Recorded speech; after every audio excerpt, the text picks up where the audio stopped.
Өнөөдөр та бүхэнд чоко тарт хийх хялбар арга зааж өгье. За тэгэхээр эхлээд орцоо танилцуулна. Суурьнд маань Орео бичэн 200 г буюу 2 ширхэг орно. Масл 50 г, сүү 100 мг, өндөг 2 ширхэг.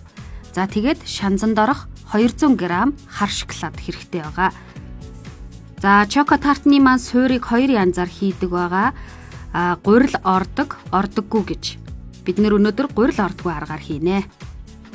За суурь бэлтгэх арганд эхлээд та өөртөө тохирох таалагддаг амтыг нь таашаадаг бичээнэ өөртөө тохирох аргаар нунтаглаад бэлдэж тавина.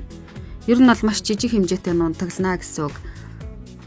Тэгээд 50 г масла хайлуулад нухсан бичээн дээрээ хийгээд сайтар баазаж өгнө. Тартныхаа хивэндээ бадсан бичээнэ сайтар тараагаад нэг хуруу өндөрлөөд ханын дагуулад өндөрлөөд тэгээд хөргөчөнд хийгээд 20 минут байлгаж бэхжүүлнэ. За суурь маань 2 янз гэж хэлсэн байгаа. Нэг нь гурил ордог, нэг нь гурил ордоггүй. Гурил ордог тартыг бид дараа нь хийх болно. За энэ оронд 100 мг сүүн дээрээ 2 өндгөө хийгээд гал дээр нэг удаа буцалгаад авнаа.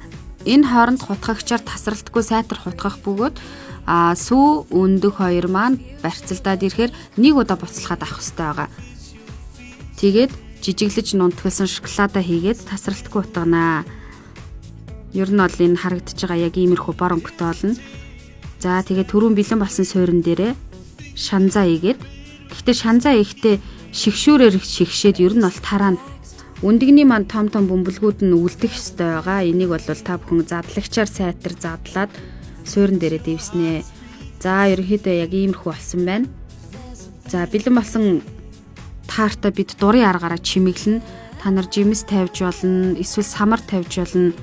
Энэ удаа би цагаан шоколад хэрглэж байна. Цагаан шоколадаа хайлуулад тэгээд хушуутай уутанд хийгээд ерөнхийдөө ингэж чимгэлчихнэ. Өнөөдрийн тарт бол нэг иймэрхүү харагдаж байна.